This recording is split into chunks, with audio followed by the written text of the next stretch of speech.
দৃশ্য এঁকে রং করব। যেখানে একটা মেয়ে শাড়ির আঁচল দিয়ে মাছ ধরছে, প্রথমে একটা সার্কেল এঁকে নিলাম, তার নিচে গলা এঁকে নিলাম, গলার দুই পাশ থেকে দুটো লাইন এঁকে তারপর একটা ইউ এঁকে নিচ্ছি। ইউ এর নিচে কোমরের অংশে শাড়ি ভাঁজ করা আছে, সেটা এঁকে নিচে দুইটা লাইন এঁকে দিলাম দুই পাশ থেকে। এখন হাত এঁকে নিলাম, কাঁধ থেকে হাত এঁকে নিলাম, দুই পাশ থেকেই হাত এঁকে নিচ্ছি। এখন এক হাত থেকে অন্য হাতে একটা লাইন, বাঁকানো লাইন দিয়ে মিলিয়ে দিচ্ছি। এখন কোমর থেকে একটা লাইন এনে এক হাতে এবং অন্য একটা আর পাশ থেকে আরেকটা লাইনে আর এক হাতে মিলিয়ে দিলাম। তাহলে কিন্তু শাড়ির আঁচল হাতে ধরে আছে সেটা বোঝা যাচ্ছে। এখন চোখ, নাক, মুখ, কান এগুলো এঁকে নিচ্ছি। এগুলো পেন্সিল দিয়ে আঁকছি, কারণ কিছু কিছু লাইন আমাদের মুছে দিতে হবে। মার্কার দিয়ে এরপরে এঁকে নিব। মার্কার দিয়ে না আঁকলেও হয়, কিন্তু আমি মার্কার দিয়ে এজন্যই আঁকবো যে পেন্সিলের লাইনগুলো খুবই হালকা দেখায়। মার্কার দিয়ে আঁকলে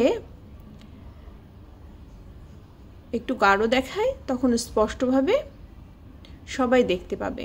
তাছাড়া পেন্সিল দিয়ে এঁকে রং করলেও ভালো, এবং পরবর্তীতে আউটলাইন মার্কার অথবা ব্ল্যাক কালারের কোনো পেন্সিল দিয়ে, কালার পেন্সিল দিয়ে আউটলাইন পরবর্তীতে করেও নেওয়া যায়, সেটাও অনেক ভালো হয়।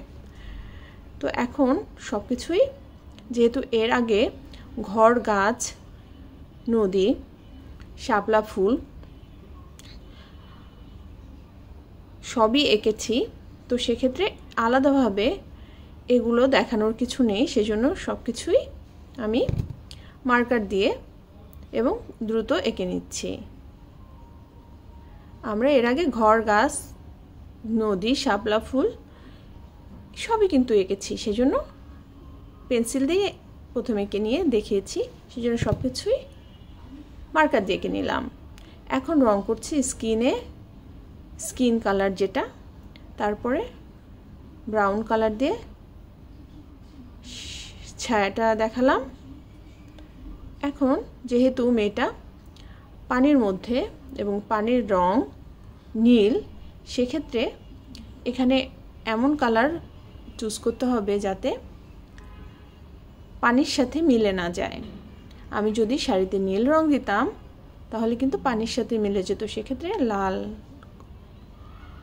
বা অরেঞ্জ রেড বা অরেঞ্জ কালার বা লাল রং, যেটা দুটো মিক্সড করে, কমলা এবং লাল দুটো মিক্সড করে আমি একটা রং শাড়িতে দিলাম। চুলের রং এবং ব্লাউজের রঙও কিন্তু নীল দিতে পারতাম, সেটা না দিয়ে সবুজ রং দিয়েছি যাতে পানির সাথে মিলে না যায়। এখন আস্তে আস্তে সব কিছুরই রং করে নিচ্ছি। গাছের রং করছি, গাছে বাদামি রংটা করে নিচ্ছি। এর আগে কিন্তু আমরা গাছেও রং করেছিলাম।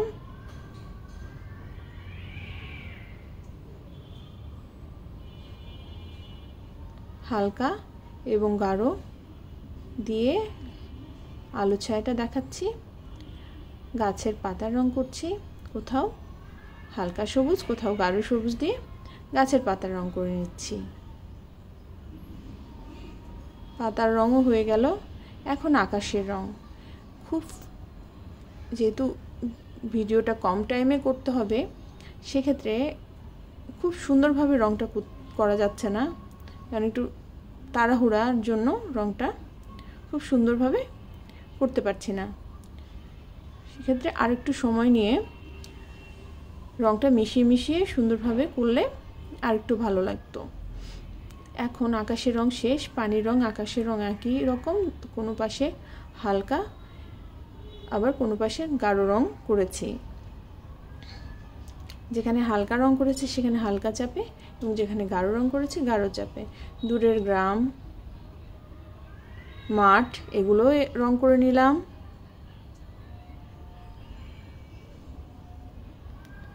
তো এখন মোটামুটি হয়ে গেছে। এখন ঘরগুলো রং করলে আমাদের ঘর এবং শাপলা ফুল রং করলে আমাদের দৃশ্যটা কমপ্লিট হয়। এখন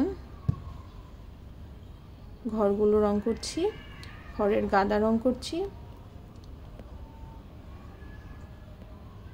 হলুদ এবং বাদামি রং দিয়ে আমরা ঘর এবং ঘরের গাদা রং করে নিলাম। শাপলা ফুল কিন্তু আমরা এর আগে রং করেছি, শাপলা ফুলের পাতা, শাপলা ফুল রং করেছি পিঙ্ক কালার যেটা, সেটা দিয়ে শাপলা ফুল। তাহলে আমাদের দৃশ্যটা হয়ে গেল।